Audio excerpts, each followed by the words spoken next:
The story begins with a guy unearthing a person with his bare hands. He is relieved as he manages to unearth another person again. For him, it means that a new day will come. Mako is a hard-working delivery guy. He is starting his day with yet another delivery when his boss calls him out and asks how is he doing. She asks Mako to have some breakfast when he is done with the delivery. Mako tells the boss that since this week, he has had a new job as a loader in the supermarket. When he finishes here, he will be going to the loading work. The boss is surprised to hear that Mako is doing another part-time job. She asks isn't this too much that he is doing.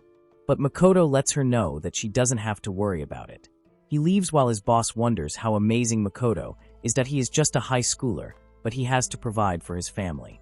It bothers her that he never complains. Outside, Makoto is starting his bike when some fellas come to him calling him Stuff Point. One of them beats Makoto on his leg. Bakita tells Makoto that it is clear that he has some cash. He says that it is the summer of his second year in high school. Bakita asks Makoto if he has a partner. He asks Makoto if he would like to invest in his plan. Makoto asks about to plan, to which Bakita says he is planning to get some girls, that he says he and his guys spend everything on weed. All they have is 30,000 yen.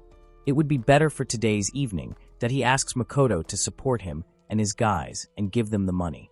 He offers to find a girl for Makoto as well.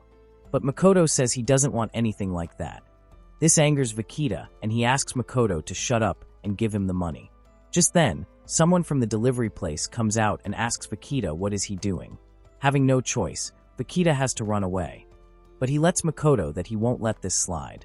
And with that, Makoto starts his bike and goes to deliver the package. On his way, he thinks he doesn't need a partner. All he wants is for Shuri to wake up. He delivers the package and is going back to his bike when someone calls him from behind. It turns out to be Yanni. She asks Makoto if he has been working since early morning. Makoto gets a little awkward and lets Yanni know that she is too close to him, but she dismisses Makoto by saying don't be a stranger, they are childhood friends. She looks at him and says he has some muscles. She asks where is that soft, gentle boy. She asks if he is like this because of his job. Makoto lets Yanni know that this is wrong. Yanni says people say Makoto skips school because he works all the time instead of his father. She asks if his father is drinking again. She says he takes too much on himself. Makoto lies that he wants to buy something, but Yanni doesn't buy it and sees right through Makoto's lies. She lets Makoto know that they have been friends since kindergarten.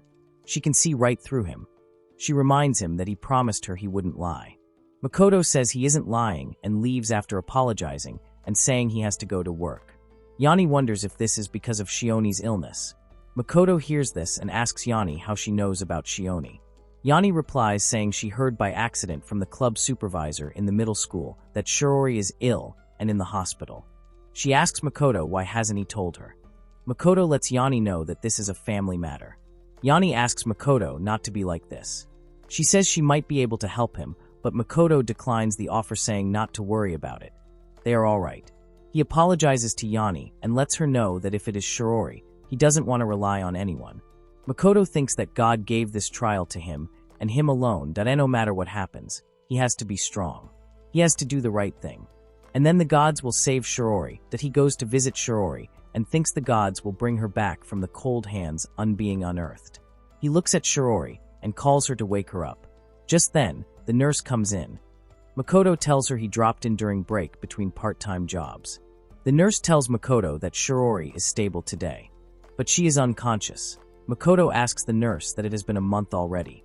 Has she not yet been included in the operation list? He says if it's about more money for the treatment, he will surely arrange them. The nurse replies and lets Makoto know that she has already told him before, it is not about the money. They can operate only after they find a donor for Shirori. With that, the nurse leaves, making Makoto wonder about his sister, Shirori. Only 2 months later, she was sentenced. Every second counts now, and he can do nothing to help her. Shirori is his pillar. Always smiling, radiant Shirori, his total opposite to be by her side. He can endure anything. He lets Shirori know that he will help her no matter the cost. After completing his work, Makoto goes back home. His father hears the door closing and asks if Makoto is back. Already tired from the harsh world, when he goes to see his father, it turns out his father is having the time of his life with his friends. The father asks Makoto to bring them some more drinks as his friends pop in.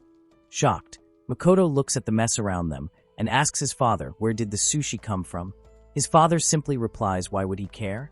Already having an idea, Makoto rushes to check up on the money he had saved for Shiori. As expected, all that money is gone. Angry, Makoto cannot believe that his dad took all the money that he had saved for Shiori. As if the act wasn't enough, his dad tells Makoto that Shiori will vanish anyway. Why spend money on her if she vanishes soon? Makoto is shocked to hear this. His dad says the funds will be of some use to them. Angry, Makoto grabs his dad by the collar, asking what did he just say? He says Shiori is competing alone for survival with the disease. He wonders how can a parent say such stuff. This angers the dad as well, who asks Makoto to shut up, that he asks Makoto how dare he teach him. He says if Makoto has that free time, then he should go and make more money. He calls Makoto stupid and useless. Makoto can't take this anymore. He runs away from the house. This can't go on like this, that he can't bear it anymore. He goes to the temple nearby and asks God that he has been trying so hard. Yet, he wonders if they don't deserve a little bit of happiness, that he says that God isn't answering. He says he knew there were no gods. They don't exist, that he should pray, but he can't. He cries saying he has been praying so much. If the same thing goes on day by day, if the future brings nothing but despair. For him and Shiori, a new day better not come at all. It's as if in that moment, his prayer is heard by the gods. He finishes some more work and goes back home, that he is happy that he got some extra bento today. He wonders what should he do about the hospital bills. He wonders if he should do another part-time job. Just then, his phone rings and he gets a call from the hospital. He is informed that a donor for Shiori has been found. Happy, he asks if this is true. The nurse lets him know that the operation is scheduled 1 month later. Shiori is saved now. Makoto is happy to realize that God has heard his prayers. The next day, Makoto wakes up and washes his face. He is happy about the donor and that Shiori is saved. He thinks about earning the money back, that he is happy to think that this is only a month now. However, when he goes outside, Vakita is waiting for him like the last day. He says the same things about investing in girls. Confused, Makoto tells Vakita that he has already told him about this yesterday. But Vakita denies it. Makoto tells Vakita he did the same thing yesterday. Vakita denies it, so Makoto dismisses the conversation. Makoto can't take this anymore.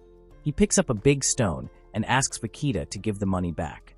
With no choice left, Makoto beats Vakita with the stone and smashes his head. Shocked at what he did, he tries to check up on Vakita, but Vakita is long gone. Terrified, Makoto goes back home, that he is shocked to realize that he just unearthed a man. He made Vakita vanish. He hides in his room while his hands are filled with blood, that he thinks he has nothing to fear about. When it's midnight, the day will rewind itself. Just then, he gets a call from the hospital about the donor. Fear, joy, sadness, there is no point in them anymore. For him and Shiori, there will be no new days. The next day, Makoto thinks that the day has repeated itself, that he decides to visit Shiori when he hears that today's weather will not be as good as yesterday. Weather will change during the day. He thinks he can't do a thing. All that is left is to watch Shiori vanish. Just then, he hears the policeman asking people to move aside. Makoto wonders what is the police doing here, that he hears people saying that the newspaper courier was brutally unearthed by someone. This makes Makoto wonder if the time is moving forward now. He looks at his palm and realizes he is holding something in his hands that it turns out to be a paper. Makoto wonders where he got this from. When he opens the message, it says great misfortune, that if he takes a monster's life, a new day's door will open up. Makoto realizes that yesterday, he unearthed Vakita, and that's why a new day's door is opened. Makoto rushes to the hospital where the nurse asks why didn't he pick up the call. She lets him know that a donor has been arranged for Shiori. Makoto rushes inside the ICU while the nurse tries to stop him. He realizes that Shiori's operation is after 1 month, that Tio allows Shiori to survive till operation. He will have to vanish 1 human every day. He questions himself if vanishing 1 human a day will let him and Shiori break through from time loop and get in tomorrow's day. He questions the gods if this is what they want him to do. On the other hand, the police have identified Vakita, a 24-year-old who was brutally unearthed approximately at 10 at night. He worked as a courier in newspaper delivery. Just then, one of the investigators lets Inspector Tsukumo know that it was probably something to do with meds dealing, as they found some on Vakita. Tsukumo is busy eating ice cream when he asks about the tool used to unearth Vakita. It turns out that the rock has already been found. It has the culprit's fingerprints all over it. The investigator, Mizuno, says she is sure this whole thing happened because of the meds. Tsukumo asks Mizuno to calm down as her detective method is in serious trouble. Just then, they find the envelope filled with money that was lying next to Vakita. Makoto comes out of the room after visiting his sister, Shirori, when Yeni spots him. She grabs him without his permission and asks him to come to school, as he doesn't want to miss this. She lets him know that today starts the final exams. She lets Makoto know that until they are finished, he is prohibited from working. She says she will bring him to school, even if she has to pressure him. She handles some preparation materials, asking him to read them carefully before exams. Angry, Makoto is about to tell the truth to Yeni but stops. With that, he goes to take the exam. But all this time, he wonders if he should unearth someone today. Just then, someone terrifies Makoto, and the teacher asks them to keep quiet. Makoto wonders if he can't do this. Unearthing a man to make time move forward, he just can't do this. After the exam, Yeni comes to Makoto and asks how was the exam. She looks at his face and realizes it didn't go well. So being a good friend she is, Yeni encourages Makoto by saying it is all right that IT is not the end of the world. Tomorrow comes a new day. But Makoto says he doesn't even want to think about tomorrow, that he is about to leave when Yeni calls him from behind and asks him not to give up. She says she is always there on his side. She asks him to be strong. She requests him to stay as he is now. This terrifies Makoto as he wonders if he cannot be as he is now. He is not the one he was before, because he just unearthed a man. He is walking towards his work when Tsukumo and Mizuno come to him and ask if they can have a moment with him. With that, they go to a nearby place to have something to eat and drink. Mizuno tells Makoto that Akira was unearthed yesterday. She asks if they used to work together. She shows Makoto a picture of Akira and asks if he knows anything. She says she has something she needs him to identify. Makoto says he has an exam and is about to leave when Mizuno shows Makoto the envelope. She says someone dropped this envelope on the crime scene. Tsukumo says such envelopes are used in city hospitals to store cash. He asks Makoto about his sister in the hospital. Panicking, Makoto realizes that he must have dropped it in a hurry. Tsukumo asks Makoto how should they solve this misunderstanding. He asks Makoto if he would let them take his fingerprints. Panicked, Makoto rushes out of the place saying he should go now. Mizuno tries to stop him by saying this isn't any official investigation. For now, they have no right to use anything. But Tsukumo asks Mizuno to keep an eye on Makoto. After the whole day, when Makoto is about to leave the workplace, he realizes that he is being watched. He wonders if left as it is now, he is going to jail. He thinks he has to do something about this, that he goes back home thinking. Soon the 11th of July will end. But he hasn't unearthed anyone today. It means that the 12th of July just won't come at midnight. The loop will close, and he will be back on the 11th of July when Vakita has already been unearthed. The detectives who are following him right now will also disappear at midnight. Just when midnight comes, Makoto runs out thinking the day has started over, that he runs towards Vakita, thinking he should hide. The body will be found in the morning. He should make it in time to hide all evidence against him, that he grabs the envelope and the rock. Just then, he looks at Vakita whose eyes are wide open. He thinks this is not his fault, that it is because of Vakita. He made him do all this. He was already a bad guy. Makoto destroys all the evidence that can go against him. After that, he thinks that he is out of sight. By rewinding a day, he can destroy evidence and evade suspicion. As many as it takes, he will unearth as many people as it takes. When the morning comes, the same thing happens. The police find Vakita's body. They repeat their words about Vakita being a 24-year-old, working as a courier in newspaper delivery, and was unearthed yesterday approximately at 10 at night. Tsukumo asks about the tool used for unearthing, but this time, Mizuno says that wasn't found. She says she is sure it all happened because of the meds, but Tsukumo asks her to calm down and that his detective skills are in serious trouble. However, Mizuno soon finds a mark on the envelope. On the other hand, Makoto goes to see Shirori. The nurse informs him that it seems like the disease is progressing faster than they thought. That night, again her condition worsened drastically. That's why, just in case, they moved Shirori into the intensive care unit.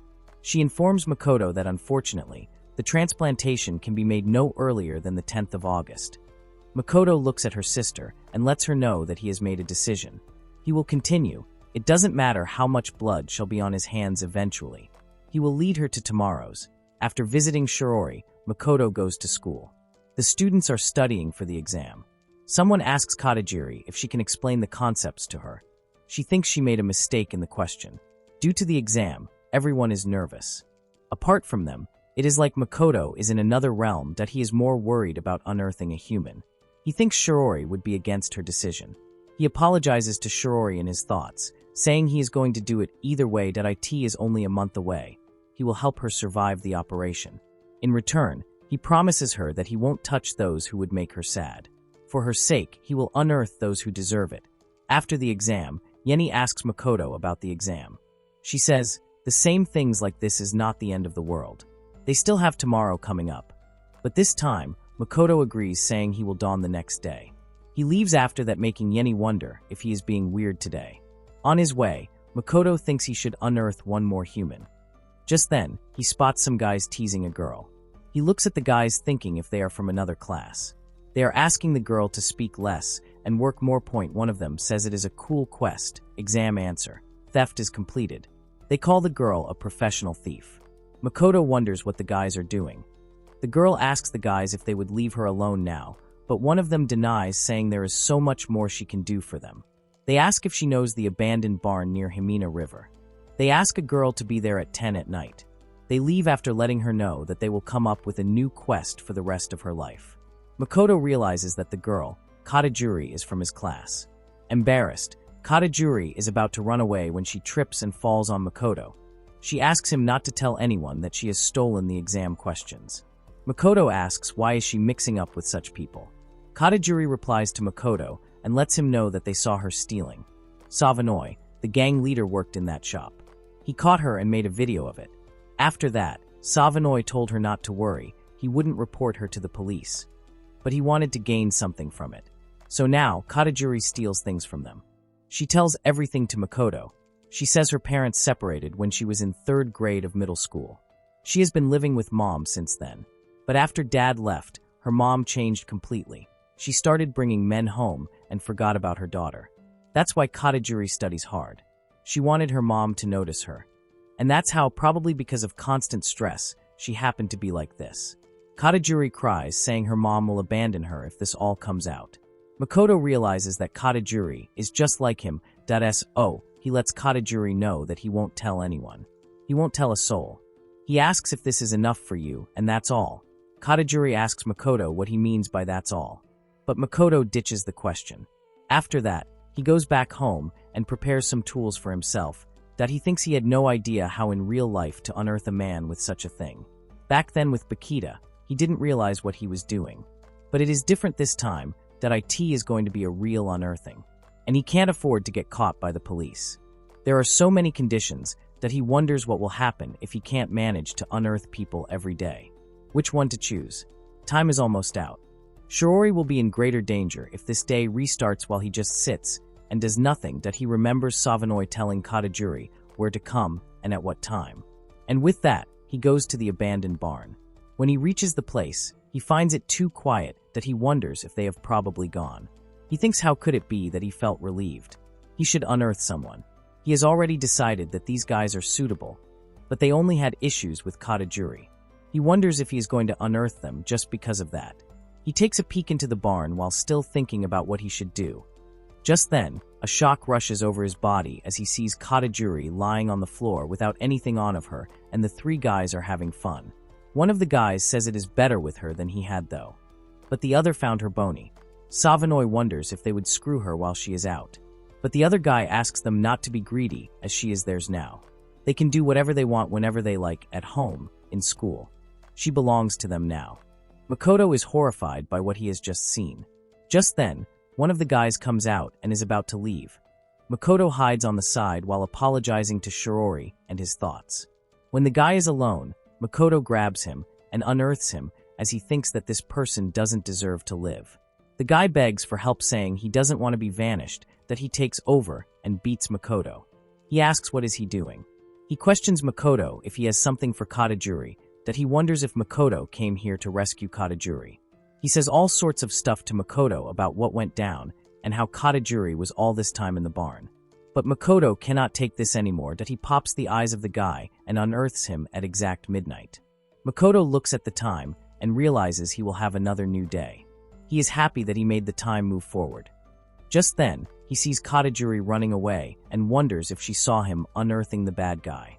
Makoto looks at Katajuri running away and wonders if he should catch up to her. What if she saw him unearth the guy? He thinks he will have to unearth her too. But just then, he wonders where are these thoughts coming from. He tries to stop these thoughts. In the morning, the victim's Havanoi, a 17-year-old second-grade high school's body is found. Mizuno says it looks like the cause of being vanished is drawing. They have reasons to believe that as not long before being vanished, he spent some time in that abandoned barn. Locals are saying that it is quite notorious. Despite numerous cuts and bruises showing that the victim defended himself actively, they haven't found any leads towards the culprit. He must have erased them properly. Tsukumo thinks that the crime was carefully planned. Mizuno says a pro also worked here. Tsukumo asks Mizuno to pull herself together as her detective skills are in serious trouble. But Mizuno stops her saying don't say that again. She says overall, this situation is serious. Tsukumo says he can't believe in such a small town. 2 bodies in 2 days were found at a tea school. People are discussing about the body being found. They think that this is totally because of his dirty deeds. They discussed how he was unearthed. His eyes were out. They think Savanoi was unearthed by some psycho. But Makoto is more worried about Katajiri. She came to school as usual, but she won't even look at him. She must have seen what he did last night. After class, Katajiri rushes outside where the 2 members of the gang find him. The guide asks if she unearthed Savanoi, but Katajiri denies it. The guide asks if she knows who did this. Katajiri replies saying she hasn't seen anyone. There was no one when she woke up, so she ran home right away. Makoto hears what Katajiri says and is relieved. Just then, one of the guys says they were called by the police. The police think that they were together yesterday. One of the guys asks Morishita and Katajiri if their testimony should match. He decides that they will say none of them came to the barn. Savanoi went there alone, and they have nothing to do with his vanishing. Morishita tells Kajivara that their makeup is weak, and it is better they just tell the truth as they don't have anything to do with the vanishing. But Kajivara asks Morishita if he is going to say they came there to have a fun time with Katajiri and pass her around. They must not speak of it. Kajivara grabs Katajiri from her neck when Morishita stops him. Kajivara asks Morishita if his mother had the night shift, and no one was home, to which Morishita agrees. So Kajivara says they will tell the police that they were at Morishita's place. They have no proof that they were with Savanoi in that shed. Kajivara throws Katajiri and asks her to find some aloe for herself too. He says no one should know what happened yesterday. After Katajiri is gone, Kajivara questions Morishita about what they have done to deserve all this. On the other hand, Makoto goes to see Shirori in the hospital. He tells everything about unearthing a man to Shirori, that he says her operation is in a month, and they are 1 day closer. Till August, it is 29 people to unearth. He asks Shirori what she thinks. Will he be able to stay normal? He thinks just for a moment, but he is going to unearth Katajiri, a hindrance to getting rid of being caught by someone that he says this is all scary. He wonders what will become of him. If that is what is buried deep within his soul will burst out. Just then, Yeni knocks on the door and asks Makoto if they moved Shirori out of the intensive care unit. Makoto agrees, saying the doctors say she is stable now. Yeni says she was taken aback when she heard about Savanoi. She asks Makoto if he knows the guy, but Makoto denies it. Yeni says she was worried that it might upset him since he is so kind. Makoto asks Yeni what person she thinks he is. Taken aback by the sudden questioning, Yeni asks Makoto why is he being like this. So Makoto forgets about it, but Yeni wants to answer the question now. She thinks about it a little. And then, she tells Makoto that he is a bit shy, that he is always thinking about other people's happiness. He is kind and strong.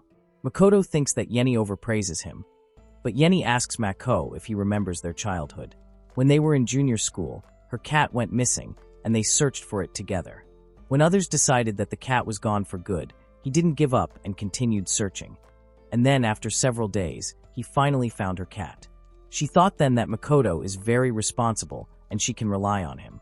But Makoto denies it, saying all he needed was money for school lunches, that he heard that her parents would pay a reward.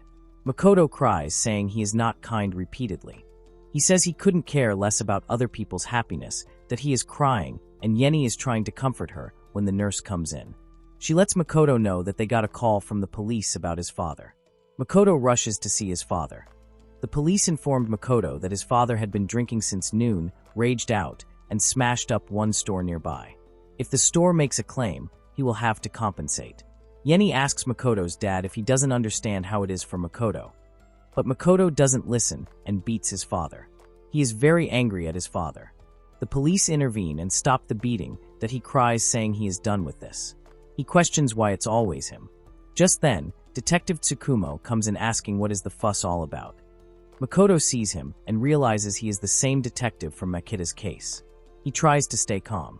He thinks Tsukumo saw him before the time loop closed. The course of events changed, which means they haven't met, yet that he also sees Kadzivara and his mother.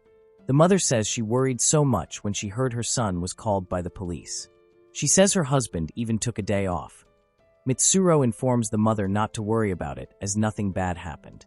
They just asked Kadzivara a few questions to help with the investigation. Mitsuro tells Kadzivara's mother that Kadzivara told them that he visited his friend Morishita. She asks Kadzivara to refrain from going outside. It is not safe now. The mother asks Kadzivara to let them go home, and Kadzivara apologizes to his parents for causing the trouble. Makoto is shocked to see all this. After he is done with the police thing, he goes to Kadzivara's house. He realizes that Kadzivara has loving parents, a healthy sister, and money on the table, that he thinks about his situation where he has no money. His sister is on the verge of being banished. His father is not anything like a parent. Makoto gets angry thinking he has none of these things. All he can do is think about them. Just then, he remembers that he also did wrong things to Katajiri. This makes him wonder what will happen if Kadzivara lives on as if nothing happened.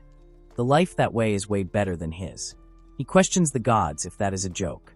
Makoto wonders why is Kadzivara so happy in comparison to him, who is nothing like that he leaves the house after some thinking. On the other hand, Kadzivara's mother asks her daughter, Rio, to wrap things up as she has homework to do. Kadzivara offers Rio to help her with the homework.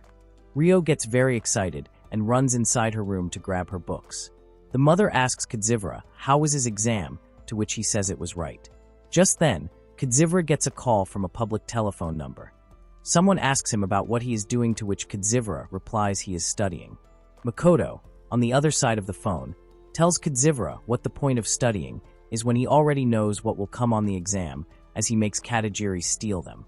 Shocked, Kadzivara asks Makoto how he knows about all this. Makoto suggests talking. He asks Kadzivara to meet me at the abandoned platform in Shiramine Park.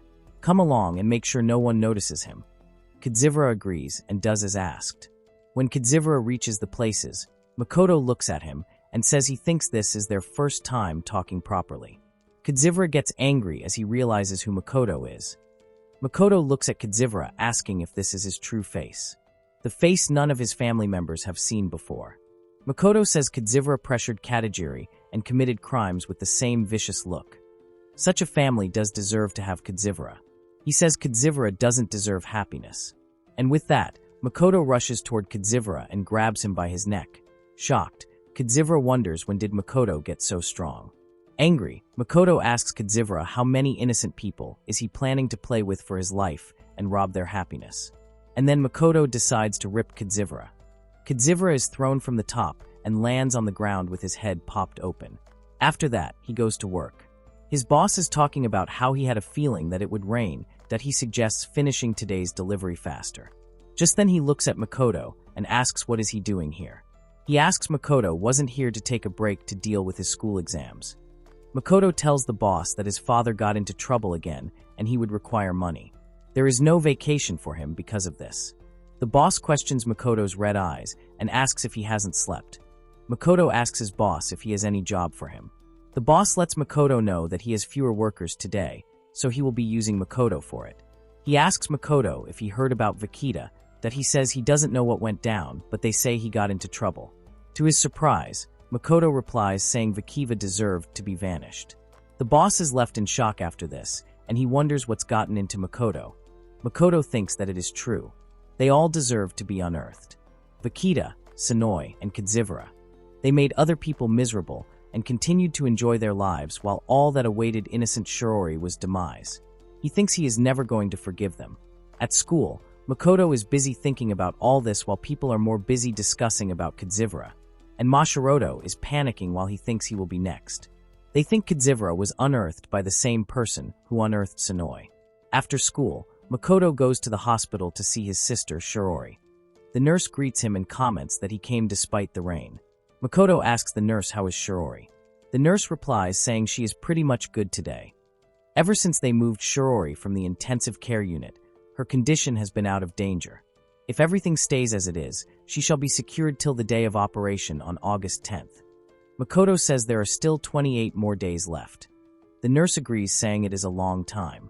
She has talked this thought with the transplant coordinator and other doctors several times, but examinations and analysis should be conducted on schedule, and the donor can't do it before that. She apologizes to Makoto, but Makoto assures her that he is grateful to her for taking care of Shiori. The nurse asks Makoto how is he doing, to which he tells her he is fine and not to bother about him. This makes the nurse remember his kid. She says all the boys are always trying to act strong, but the reality is that they are weak. Makoto asks what she means by all, to which the nurse says she has a son. She adds that she and her husband spend too much time at work, so they barely see him. That's why their son probably feels alone because of them. She says he is just like Makoto, always saying nothing serious while being one of the crybaby. Shocked, Makoto asks the nurse about the son again. The nurse takes it as a compliment and questions if she doesn't like her age. She teases Makoto about this. Makoto finds this a little awkward, as he has never heard her talk about anything personal before. The nurse agrees, saying she keeps it to herself during work because people's lives depend on her. No micing up personal and professional life. She even uses her maiden name in the hospital. But today is a special day. Today is his son's birthday. She made up a silly excuse and asked me to cover the night shift for her. It is helpful to take a break once in a while and rest a bit, even for Makoto. Makoto apologizes, saying he has somewhere to go, that he has some stuff that needs to be taken care of. The nurse asks if he is going already. He bids Shiori goodbye and leaves. After that, he goes to pay his last visits to Murashita. He thinks he can never afford a break, while Murashita begs to be saved by someone. He lies to Makoto that he was just meeting Savanoi and Kitsubara that day, that he never intended to do any of that. He asks Makoto if he would be forgiven if he apologizes to Katajiri. But Makoto asks Murashita if wasn't he smiling back then and having fun, that he doesn't spare Miss Hoda, and with that, he uses some rod to unearth him. The rock attached at the end of the rod lands on Miss Hoda's face, and it vanishes him for good. Makoto says it's not for Murashita to be happy, but for Shiori, that he leaves the place after cleaning up the mess. Meanwhile, the nurse keeps calling his son Daiki. She wonders why he is late all the time. She is happy that at least she brought the cake in advance. She thinks Daiki is probably sitting up waiting for her. She keeps calling his kid while the phone of Murashita rings continuously. That it turns out the nurse's son is none other than Murashita. Murashita is lying lifelessly on the ground, and his phone rings. His mother, the nurse, calls him many times. That last. She thinks he might be out or something. She thinks Daiki is a dummy for taking his phone with him. After some time, the police arrive.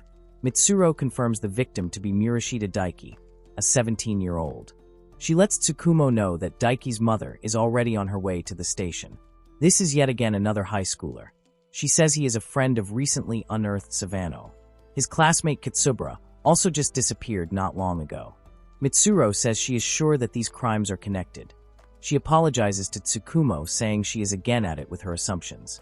Tsukumo asks Mitsuro about the witness who found the body. Mitsuro lets Tsukumo know that the witness is sitting in the car. With that, the two detectives go to see the witness, which turns out to be none other than Nene. Tsukumo asks Nene what was she doing so late near that construction material warehouse. Nene replies, saying she had to buy something in the store nearby. And by this road, one can take a shortcut to the main street.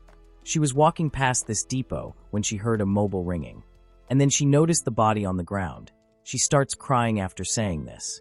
Mitsuro asks Nene if she found the body at that time. She asks Tsukumo to give Nene some time and to wait for his questions. But Tsukumo says he needs to interrogate her while she clearly remembers everything that happened before and after she found the body. Mitsuru thinks Tsukumo is a demon for having no sympathy towards Nene. The next day, Mikoto is tying his shoes when his dad comes out that he asks Mikoto what's up with the grab. Mikoto says there is bento left in the fridge. The dad gets angry to hear they have to eat bento again, that he asks Mikoto if he should eat that bento from the store. He asks Mikoto to bring something better. He asks Mikoto if she skipped work last night. But Mikoto responds by saying he didn't. He has exams, so it can't be helped. His dad gets angrier, and he questions Mikoto what are the exams for, that he says there is no need for him to study as he wouldn't get any clever. He asks Mikoto to go to work and orders him not to visit Shiori. He says if Mikoto has time for Shiori, then he better spend it earning more cash. But Mikoto is done with all this. He asks his dad to shut up or he will unearth him. Shocked, his dad asks who he thinks he is yapping at. But Mikoto stands up and grabs his dad by the collar. He lets his dad know that he is getting late for school and leaves his dad alone. His dad is shocked at what he just saw in Mikoto's eyes, that he was surely about to unearth his father. At school, the principal announces that after Savanoy was unearthed, one more vanishing has occurred. His classmate Morishita was also found unalive. Everyone is shocked to hear that. No one is willing to believe that. The principal says just within several days, 2 students from their school were unearthed. Katsuvara is also still missing. The students talk about it with each other, which causes some noise. The principal asks them to keep quiet, that he says there is a possibility these events will attract the attention of journalists. They will try to gain information from them. He asks the students to consider what they will be saying. Meanwhile, Katajiri is looking bad. She is about to vomit because of everything that is happening. Her friend suggests going to the nurse's office. Mikoto sees this and wonders why Katajiri is being like this. Those who tortured her are unearthed now.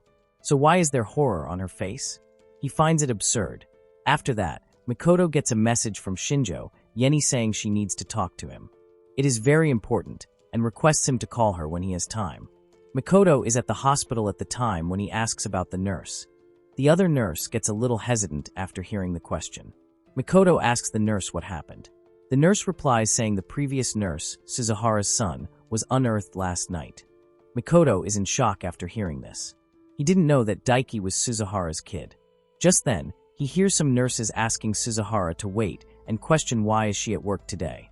Suzuhara tells the nurse that she is the first one to ask this question. Suzuhara says Daiki had to attend the autopsy. He isn't home now, and she was too bored waiting for his return. The nurse tries to stop Suzuhara, but Suzuhara gets angry and asks everyone to leave her alone. Just then, she spots Mikoto and gets an image of Daiki in him. She quickly approaches him and starts crying. Horrified at the scene, Mikoto calls Suzuhara. But before he could say anything, Suzuhara said she would unearth him. She will unearth the one who stole Daiki from her. She will not spare him. Terror rushes down through Mikoto's body while he stands there in front of Suzuhara. She promises to slay him with her own hands whoever stole Daiki from him. The other nurses take away Suzuhara from the place. Mikoto falls to the ground thinking he had no idea that Daiki was Suzuhara's son. He grabs his head thinking this is what it means to unearth people. She questions what should he do now. He thought that he had already handled these thoughts.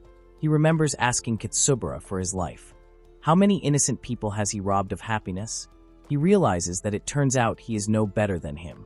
While trying to save his sister, he stole Suzuhara's happiness. He is as bad as the other guys for which he unearthed. Every unearthing brings misfortune.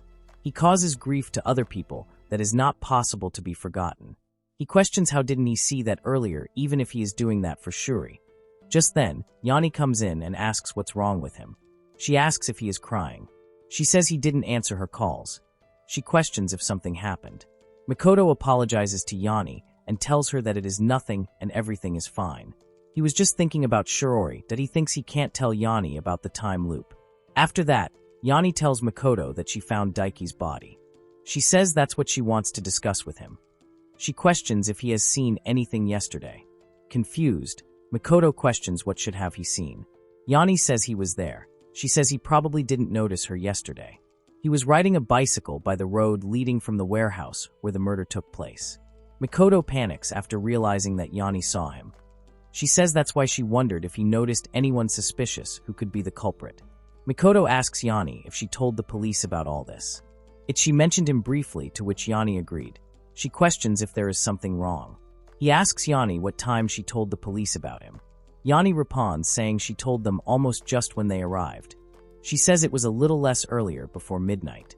She asks what the problem is. Meanwhile, Makoto is getting tensed and worries that he will get caught this time, that he says it is useless to rewind this day. A new day came after he unearthed Morishita. He can't change yesterday. Now the police know about him, so there is no way to alter that. Yanni sincerely believes him. The thought that he could have unearthed Daiki hadn't even crossed her mind. But police might think that way, that a man riding from the crime scene, just after Daiki was unearthed. This single fact is enough for them to count him as a culprit. Just then, Mizuro and Tsukumo come in and ask Maika if they can have a word with him, that he realizes that he will be considered a potential suspect. With that, Makoto is investigated regarding the Daiki's unearthing. Mizuro says Yanni says she saw him, but Makoto replies, saying it was a mistake, that he went to Tokyo yesterday to reminisce about his memories of Shirori, and he missed the last train. He thinks he went into a convenience store around midnight. There is a security camera there, that he suggests that Mizuro check the security camera. After that, he leaves Mizuro and Tsukumo while Tsukumo wonders if he made a mistake. Later, Mizuro lets Tsukumo know that she received the image data of the security camera from the convenience store. Tsukumo sees the footage and thinks about the rain at that hour. Meanwhile, Makoto is panicking as he knows he is completely under suspicion. Yanni said that she saw him before the 1-4th, that so even if he loses the time, he can't stop the testimony from happening. He questions what Shirori would want him to do. Makoto goes to see Yanni, who questions if the police suspect him. She says she didn't mean for this to happen. She never thought the police would suspect him. But Makoto leaves her alone and walks away. Yanni asks Makoto where he is going, as his house is on the other side. But Makoto asks her to leave him alone. However, Yanni is not going to let that happen. She says she is coming with him. She can't leave Makoto alone like this. They go to the train station when Yanni asks Makoto to just tell her where is he going. Just then, some guys approach Yanni and Makoto. They turn out to be Vakita's friends. They know Makoto as someone who used to give some money to Vakita. They ask Makoto to lend some money to them as well. They ask how much he has on him and check Makoto's wallet. Yanni tries to stop this, but one of the guys suggests taking her with them. This angers Makoto, and he beats the guy up without any hesitation. He grabs Yanni's hand, runs away from the place, and takes a train. Yanni looks at Makoto and thinks even with all those scary people around him, Makoto's face doesn't change at all. This Makoto is completely different from the one she knows. She questions what really has happened to him. She thinks he can talk to her. Makoto asks Yanni what if she wants to save the life of someone she cares about, and the only way she has to unearth someone. He questions what would she do. Shocked, Yanni asks Makoto what he just said, but Makoto insists on knowing what would she do. She replies saying she doesn't know. It is just that if she unearths someone, she will have to suffer the weight of her crimes for the rest of her life. But if she is the only person in the world who can save the person she loves, she will endure any suffering. This relieves Makoto a little. After the train, they go to a park. Yanni asks Makoto where are they. Makoto replies saying he has only been here once before. It is the place where his family went on a trip together.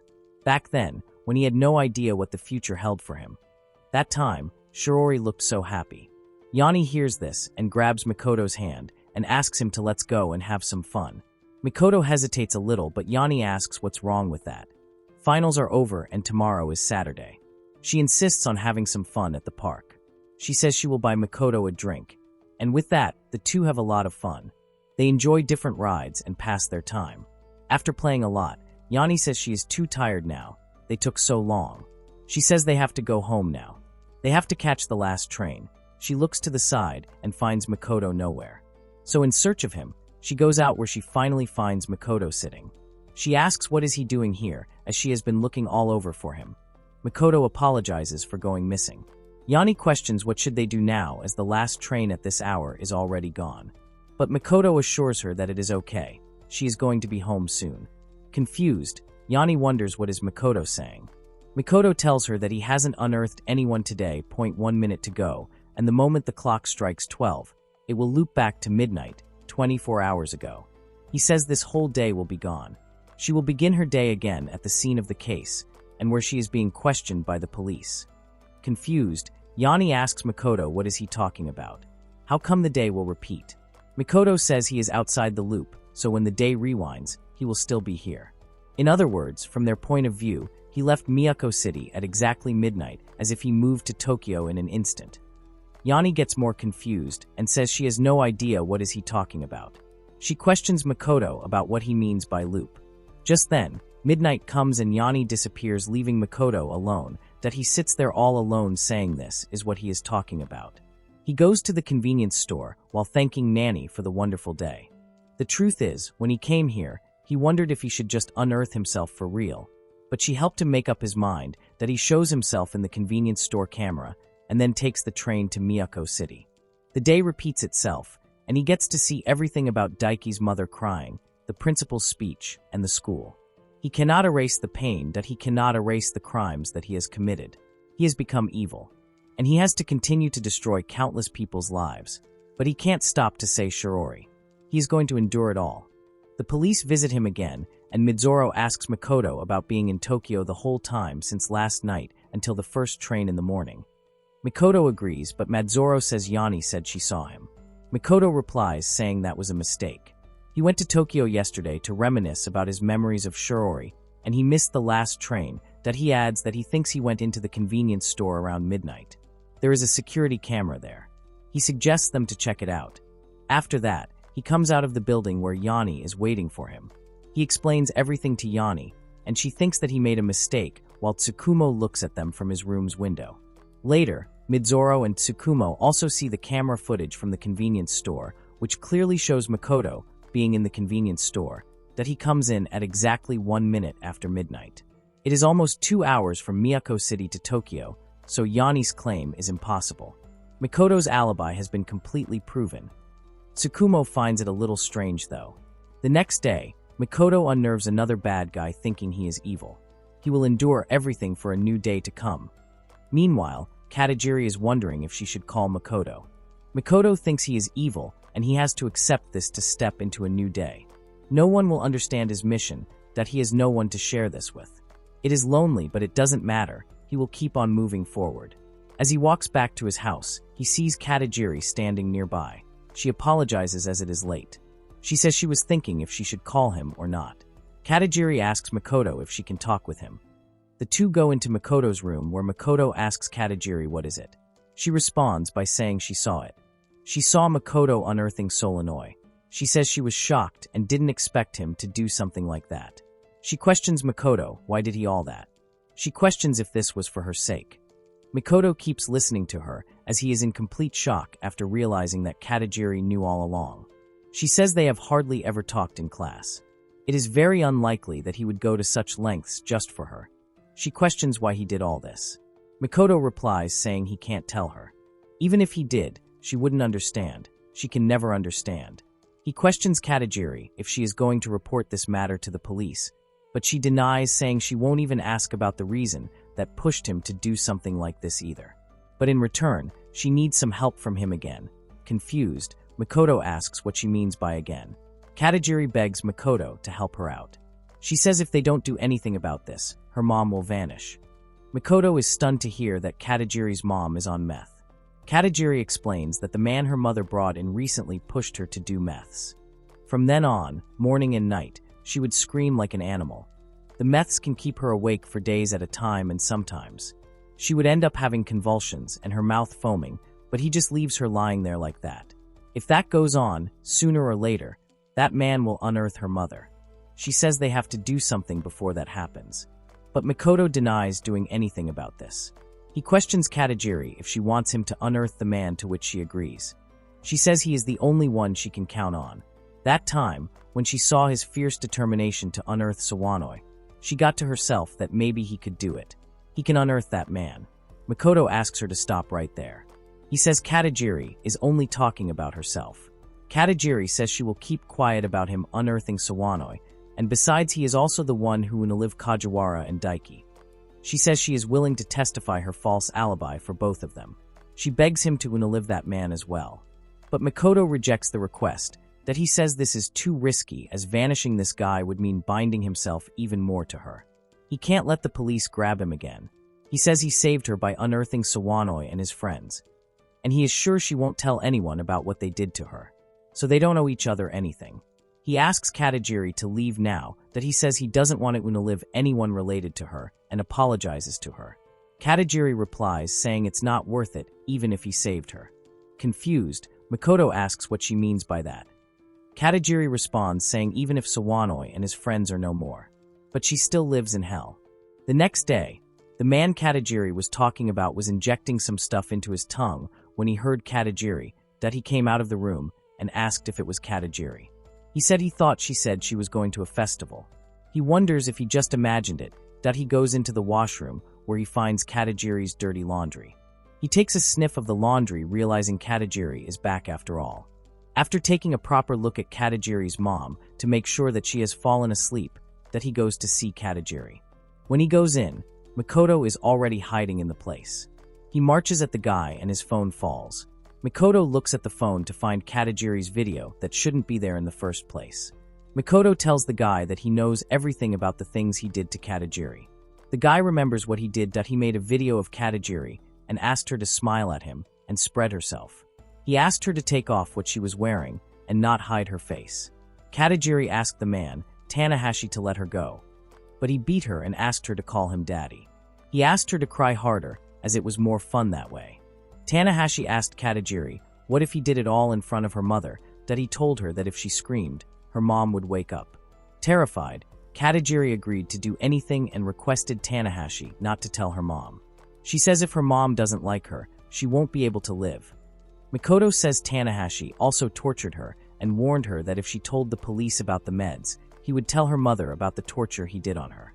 He says there is no other way. He dealt with Sawanoi and his gang, but it didn't change anything, that he calls Tanahashi a cruel beast and takes out his tools to unearth him. He tells Tanahashi that he shouldn't live anymore.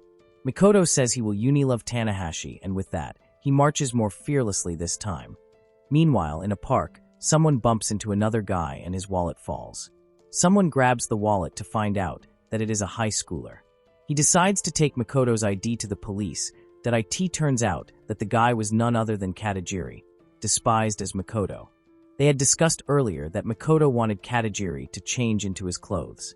Tomorrow, near the lake, there will be a fireworks festival, due to which every year everyone in the region will stop in traffic. Before the end of the event, it is impossible to leave. That's why when she drops his wallet there, she can provide an alibi for him. He asks Katajiri if she can do this, the latest unearthing to get to tomorrow's day. He just unlived a classmate. Eventually, he doesn't have to choose to unearth and not to unearth. He will regret either choice.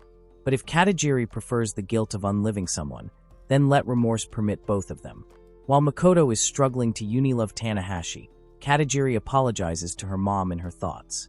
She knows that after Tanahashi vanishes, the police will become aware of the meds and mom could probably also be detained.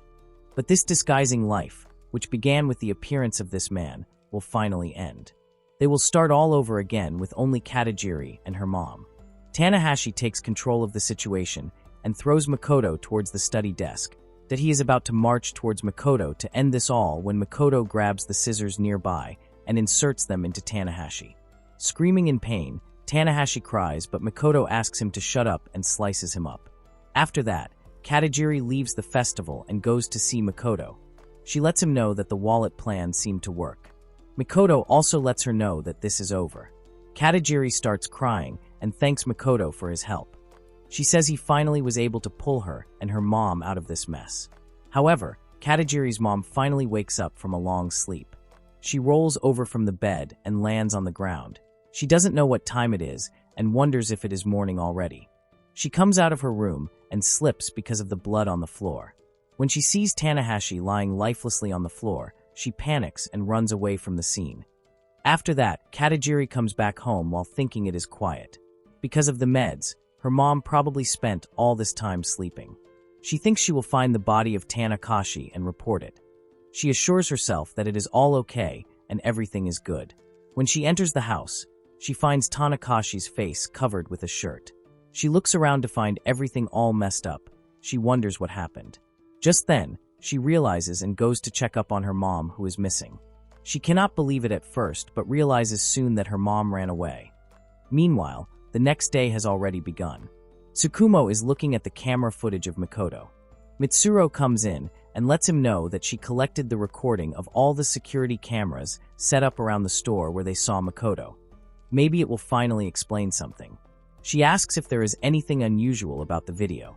Tsukumo replies saying Makoto isn't soaked at that time in Tokyo. There was heavy rain and Makoto came on foot without an umbrella. Strangely, his clothes aren't completely soaked. Mitsuro agrees saying this is true, but questions how did this happen. Tsukumo says at night Makoto was in Tokyo.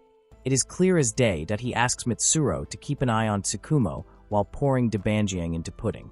On the other hand, Makoto is worried about his hand as it is infected. Tanakashi left a mark on his hand that he needs something to cover it now. Just then, Katajiri comes back to see Makoto. She tells him everything and Makoto is stunned to hear that her mom ran away, that he questions why did she that. Katajiri says she doesn't know what happened. Maybe her mom panicked because of the meds she has been acting strange. Maybe she thought that she unearthed him. Makoto asks Katajiri if she reported the whole thing to the police, but she denies saying her mom ran away. She covered the body with a shirt and washed off the blood on the tools used for vanishing process. The police would immediately think it was her. She begs Makoto to help her this one time. She asks him to go with her to look for her mom, but Makoto rejects the request and lets Katajiri know not to even think about it. He says he can't help her anymore. He asks her to hurry up and return home. She has to report to the police. Otherwise, he will also be accused. Katajiri asks Makoto to tell her what she can do. Makoto replies saying he already said it and asked her to report the matter to the police. But Katajiri asks him what she should do from the other perspective. He looks at her realizing she isn't in her senses anymore. Katajiri says she will do anything that he says. Confused, he stands up saying what is she talking about? Katajiri says it is all okay. She is used to this sort of thing. Makoto finally realizes what Katajiri meant and gets flashbacks of every time she was tortured.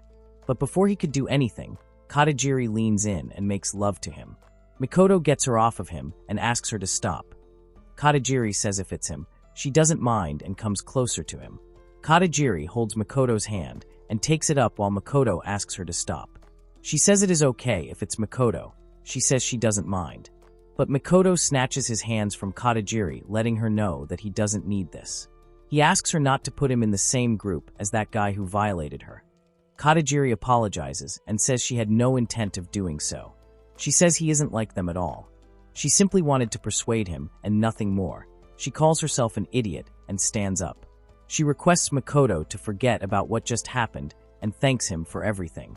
Makoto sits on the bed and suggests going to find her mom. However, he clarifies in advance that even if they find her, going with him means Katajiri will see hell. With that said, the two go to Katajiri's house. Makoto sees the whole situation and realizes that Katajiri's mom freaked out, that he wonders how are they supposed to find any clues here that indicate where she went. Just then, Katajiri spots her mom's phone and looks into it.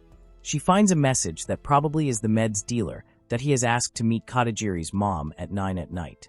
Katajiri explains that one day, she saw a similar message and she followed mom. Under the bridge was Yamazite. She met with a shady guy, Yamazite, and brought meds from him. Makoto asks if this is possible why is short for Yamazite in the message. Katajiri tells Makoto that the area is mostly factories, and during the weekend, there isn't a soul there. Such a place is perfect for shady deals. They decide to go there before Yamazites show up. Katajiri says they still have the whole day before 9 in the evening. Makoto says he doesn't want to attract Yamazite's attention. They will get there before Yamas does before dawn and hide somewhere nearby. Katajiri agrees while thinking if her mom will come or not. On the other hand, Yeni rings Makoto's doorbell. His dad opens the door and she asks if Makoto isn't home. His dad asks Yeni what she wants. He asks if she came here to have a fun time with Makoto. Shocked, Yeni denies the allegations. His dad asks who is she. He asks her to give it here. They have an already finished bento in their fridge. Yeni asks where is Makoto. Makoto's dad tells Yeni that he saw Makoto in the middle of the night with some girl whispering something to her. He didn't see her face, but from her voice, he could tell she was a woman. He says Makoto has a part-time job with household chores on the side, and he is with a woman. Yeni leaves Makoto's house after this while Makoto's dad asks about the food. Yeni wonders if that's how it is. Mikoto has a partner. On the other side, Katajiri and Mikoto are waiting for Yamase to come. It's too hot, so Katajiri asks Mikoto if they are going to sit here until evening. She asks if he would like to have some water, but Mikoto denies it and tells her that she can have it. Katajiri remembers what she did to Mikoto. He thanked her for coming with her and told him that if it was him, then she was fine. At almost 9:30 in the evening, Yamase finally arrives. He wonders how long he has to wait for this old woman. Just then, Katajiri comes out and asks Yamase if he is waiting for her mom, Yuriko. Yamase recognizes Katajiri and asks if she is Yuriko's daughter. He can't believe that Yuriko asked Katajiri to bring the meds, that he asks her to pay the price and take the meds. But Katajiri tells Yamase that she has no money. She says yesterday, Yuriko disappeared and asked Yamase if he knew where she could be found. Yamase asks what about his money. Katajiri asks if he knows where Yuriko might have gone or can at least make a guess. But Yamase gets angry and asks Katajiri if she didn't hear her. Just then, Mikoto grabs Yamase from behind and asks if he has a problem with his hearing. He questions Yamase if he didn't hear the question. Yamase asks Mikoto, who is he, but Mako clarifies that he will be the one to question, that he decides to try again, and asks Yamase where can they find Yuriko. Yamase isn't willing to reply and asks Mikoto who is he. Mikoto says since Yamase didn't hear him properly, he will help him clean his ears. With that, he inserts a screwdriver inside Yamase's ears. Yamase cannot bear the pain anymore and asks Mikoto to let him go. But Mikoto asks Yamase once more about Yuriko. Yamase responds this time by saying Tanakase bought meds from her, and that's all. He says he has no idea where she is. But Mikoto doesn't leave Yamase. This time, he inserts the screwdriver in the shoulder. He says maybe being close to being unearthed will help Yamase remember where they can find Yuriko. Yamase falls because of the pain while Mikoto insists on knowing where is Yuriko. After a lot of struggle, Yamase finally reveals that when she needs a dose, they would sometimes meet at the Love Hotel refrained by the highway. She said that she uses that place for secret meetings. Mikoto leaves Yamase after that. However, Yamase asks Katajiri what will she do after she finds Yuriko. He says when he used to have fun with her once, he told Yuriko that her daughter would be back soon. He questioned if it didn't matter that they were here. But Yuriko said she doesn't care. She said Katajiri is a pain for her. She said she wouldn't care even if Katajiri vanished. Shocked, Katajiri stands there in silence. She says this is all lies. But Yamase says this is the truth and calls Katajiri stupid. He tells her that Yuriko thinks Katajiri is just a piece of waste and nothing else. Mikoto cannot take this anymore and unearths Yamase for good. He suggests going and finding Yuriko. He says Katajiri can clarify things once she meets with her mom, that he looks at her and asks what happened. He questions if she got sick from what she just saw. He reminds her that he already told her she would see hell. Such are his methods. If she doesn't want to stay with him, he will continue alone. But Katajiri embraces Mikoto from behind. She asks her not to do this alone. Mikoto suggests going and finding Yuriko. But Katajiri says he helped her all the time and she has no way to pay him back. But now, she will divide the burden of this crime with him. She says she thinks it would be stupid to leave the body in this area and suggests hiding the body. With that, the two hide the body. They cut the body into pieces and hide those pieces in different places. This whole time, Katajiri thinks that she and Mikoto are one now. Now nothing can separate them. They are no longer alone. She thinks about Yuriko and decides that she won't care even if she vanishes as well. She asks Mikoto to swear that he will never betray her, because she trusts him, and like that, a new day begins. Meanwhile, on the other hand, Yuriko apologizes to Kuroto for showing up so suddenly at his door. She says she needed somewhere to sleep, so she came here. Kuroto says Yuriko's call caught her by surprise. She has no money at all, so he has to pick her up from the hotel. He asks Yuriko what happened. Yuriko says it is all too complicated and ends the discussion. Kuroto asks Yuriko to have some rest, and he will be off to the store. Yuriko thanks Kuroto, saying when he returns, they will have fun. Mikoto and Katajiri see all this, and when Kuroto is about to leave, they enter the room. A few hours earlier, after dealing with the corpse, they went to the hotel Yamase mentioned. Noticing Katajiri's mom, Yuriko exiting, they followed after her. After that, Yuriko got into a car. Mikoto asked Katajiri about the man Yuriko was with. Katajiri told him it was Kuroto.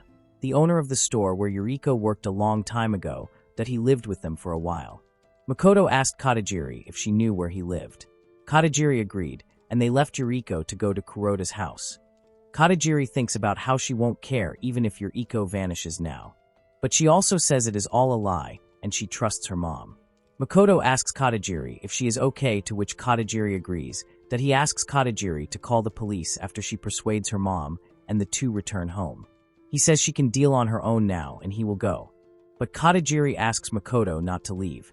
She says he promised that he would never betray her. Makoto questions what does this have to do with betraying? But Katajiri insists Makoto not to leave. She says they should go together, but Makoto finds it crazy. He says he can't have his name associated with this incident. It is too dangerous. Besides that, he has to find another victim. Katajiri begs Makoto not to leave her alone. So with no choice left, Makoto decides to stay. After that, Katajiri marches into the room where Yuriko is staying. Surprised, Yuriko asks Katajiri what is she doing here. Katajiri tells her mom that she came here to save her. She asks her to go home with her. Yuriko doesn't want to go home because of whatever happened at the house. But Katajiri clarifies that Yuriko is not to be blamed for this. She says she will explain everything to the police. But Yuriko asks Katajiri not to tell the police about anything. She asks Katajiri if she has any idea what will happen to her if the police know about everything. She asks Katajiri if she wants her to be jailed for the men's. She asks Katajiri what is she even thinking. She doesn't want the police to be involved in this. Just then, Yuriko asks Katajiri if she has some pills. Surprised, Katajiri asks Yuriko what is she saying. Yuriko asks Katajiri if she went home. She says she knows Katajiri has pills, but Katajiri says she doesn't have any pills. Yuriko gets angry at Katajiri and asks her to give the pills. Meanwhile, Makoto is standing outside the room listening to everything that's going on. Katajiri begs her mom to calm down while Makoto thinks he needs to hurry and unnerve someone. He is running out of time. He looks at the phone and realizes he has a voice message from the hospital that IT says that Shiori's condition got worse. The nurse apologizes for calling Makoto at night and asks him to come and visit the hospital in the morning and contact them as soon as he hears the message. Makoto is terrified after hearing the message. Her sister, Shiori, is not in good condition. Katajiri helps Yuriko to calm down. She says everything is okay and that she will protect them. She says she will always love her. But Yuriko asks Katajiri to leave her alone. She says Katajiri wanted to take her man anyway. She says Katajiri was scheming with Tanakasi. She knows everything about her. She knows what she did with her man. She repeats the words that Katajiri said that night. She remembers Katajiri asking Tanakasi to fill her up and some other brutal stuff. Katajiri tries to clarify that it's not like that he made her say all that. But Yuriko doesn't buy it. She slaps her daughter and calls her stuff. She beats Katajiri by saying she tries to steal her mom's man. She asks Katajiri if this makes her happy or something like that. And when she discovers it, she decides to unearth him. She asks if that is how it was. She says Katajiri would be better Unalive. She lost all her youth because of her. She shouldn't have given birth to her. She says she gave herself a dull family life and raising a child. She thought she would separate and enjoy, but then she was stuck with Katajiri. She asks why should she take care of Katajiri. She says Katajiri always looked down on her and became a smart nerd. She asks Katajiri to vanish if she loves her this much. Makoto hears this, all rushes inside. But this time, he is too late. It turns out that Katajiri has injured her own mom. Katajiri tells Yuriko that she tried so much. She wants Yuriko to look at her again. But she was a traitor. She is about to beat Yuriko when Makoto stops Katajiri. But Katajiri says she will unearth her mother. She doesn't need such a mother. Makoto thinks that if Yuriko leaves the world, Katajiri will become the culprit. He thinks what he should do. Leave everything as it is and let the time loop close. Then he can fix it today. But in this case, the day will also repeat for Shiori right now, and she is in a critical condition. If time rolls back while Shiori gets emergency help, he will put her life in danger that he wonders what he should do. Yuriko looks at Makoto and tells Katajiri as she suspected, she came with a guy. She says she is just like her and there is nothing to deny. She is the exact copy of her mother. She tells Katajiri that she can't deny fate. In the end, children follow in the footsteps of their parents and she is no exception. She says she loves men and so does Katajiri. No matter how much of an excellent student she becomes, in essence, are the same people willingly having fun with whoever comes. Makoto cannot take this anymore and beats Yuriko, asking her to shut up, that he questions about the children following in the footsteps of their parents. He says she is saying all stupid stuff. They are not her copy. Katajiri and Yuriko have nothing in common. Shocked, Katajiri looks at Makoto with surprise, while Makoto looks at the time and says he is the one who unearthed Yuriko and asks the gods to lead them to the next day. He apologizes to Katajiri and says he had to, but Katajiri asks Makoto not to be sorry. Deep down, she has lost hope a long time ago. Her fading image is the only thing she has. She was afraid that after losing her mother, she would be left all alone. But she has him now. Makoto looks at her with surprise. Katajiri thanks Makoto for saying that she isn't trash. She says she is very happy. She takes off the shirt and shows Makoto how she has been tortured by so many men. She says she was very sad and bitter. She says she is not a bad girl. She wanted to be hugged by a loved one, that she tells Makoto that she loves him and asks him not to betray her. She embraces Makoto and makes love to her while her mother lies lifelessly nearby. The new day eventually comes and the body of Yuriko is found. The news has reached the newspaper. People from different news channels are coming to cover the news. They ask students about the students who have been unearthed. Reporters are going all around to find something for the news. The students are even scared to leave the house as the summer vacations are near. They wonder where is Makoto and Katajiri. Yeni goes to see Makoto, but she realizes he skipped school again. Yeni wonders what happened to Makoto. She remembers his dad telling her about the girl he saw her with at midnight. She is scared that she doesn't recognize Makoto anymore. She thinks he matured so fast. On the other hand, the detectives are investigating Yuriko's body. She turns out to be a 35-year-old woman who has a stab wound in the abdomen. However, the cause of being unearthed was another wound inflicted by a sharp object in the face. The body was found by Kuroda, who lives here. Katajiri Yuriko stayed at his place last night. One of the men says that there is one unearthing already this week. They don't have enough people, so there is no one to work. The unearthing took place with the utmost cruelty. However, the perpetrator left no trace. One gets the impression that he planned everything to the smallest detail. They also find out that the daughter of the deceased also attends Miko High School. As if this wasn't enough, it is found that Mizuno, who was examining the victim's apartment, just reported that the man with whom the victim lived has also been unearthed. She makes a chart of the people who were unearthed and at what times. After that, Mizuno concludes that the person behind all this has been occurring almost every day since June 10th. The bodies of the victims were found in places close to each other. The time of being unearthed is about the same every time. These crimes have a lot in common, but the methods each time are completely different. She wonders what is the connection between all of them. The old man says maybe Vakita and Tanahashi were related because of the meds. Mizuno thinks the same and asks Tsukumo about this version of the story, but he rejects the idea. Mizuno asks if he still really thinks that Makoto is the reason behind all this.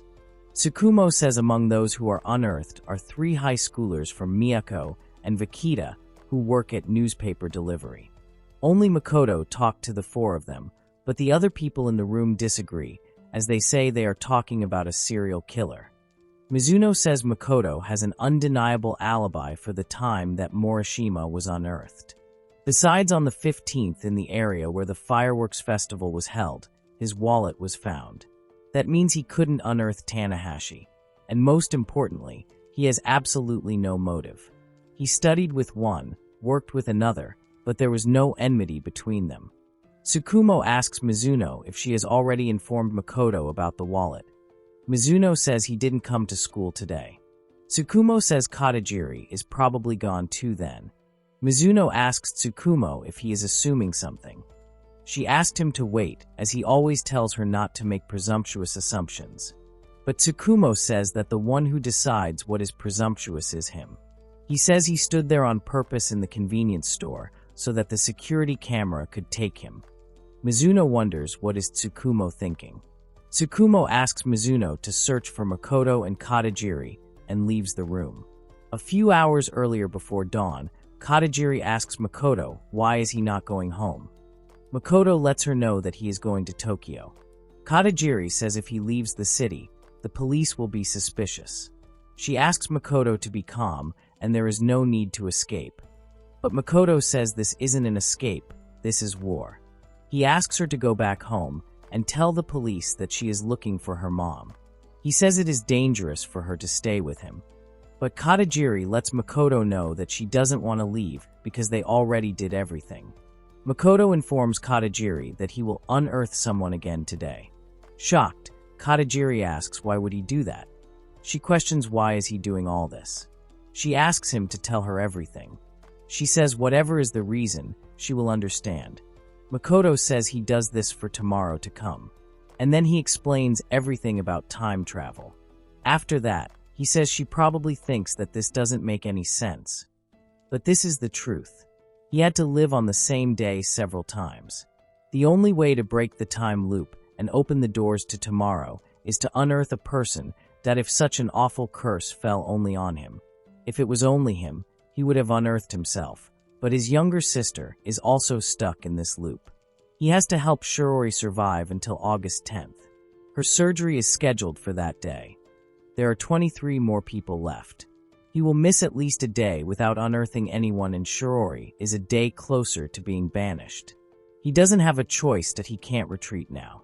He says it is okay if Katajiri doesn't believe her. He asks her to drop the lyre and hurry back home, that he is about to leave when Katajiri asks Makoto not to think that she is some kind of a fool. But she does believe him. He wouldn't lie, even if she understands. Makoto is surprised to hear this from Katajiri. She suggests staying together, and if someday he can't find a suitable victim, he can unearth her. Shocked, Makoto asks what is she even saying. But Katajiri is serious. She says she won't regret it. With that, the two go to Tokyo at 8:45 in the morning. Katajiri tells Makoto that this is her first time in Tokyo at this time of the year. Even at night, there are lots of people. He says he is sure in this crowd, there is someone who isn't a pity to be unearthed. There are probably a lot of people. Till now, he has only unearthed people in Miyako, but continuing, the same way will not work. Everything has its limits, that it is time to expand the region of activity. He decides to go and find a suitable victim. He lets Katajiri know that he is the only one who unearths people. Katajiri asks Makoto to let her help him, but he denies the offer. He asks her not to even try convincing him, as the rest of the unearthing isn't even related to her. He says he doesn't want to give trouble to her with his problems, that he leaves after letting Katajiri know that she can use the prepaid phone he gave her for communication. Not being able to control herself anymore, Katajiri approaches Makoto in front of everyone and makes love to her. After that, she sits nearby and waits for Makoto to come back, that it is already late, and she wonders if Makoto is okay. She knows that he is having a hard time, and she is useless as she just sits here and waits for him. She wants to help Makoto in some way. She is thinking about all this when a man approaches her from behind. He asks Katajiri if she is a high schooler. Just then, Katajiri gets an idea to help Makoto. The man says this isn't good and little girls shouldn't go outside alone. He asks if she ran away from school. He calls her a cutie and asks if she would like to go on dinner with him. This makes her realize what the man wants and how she can use the situation to help Makoto.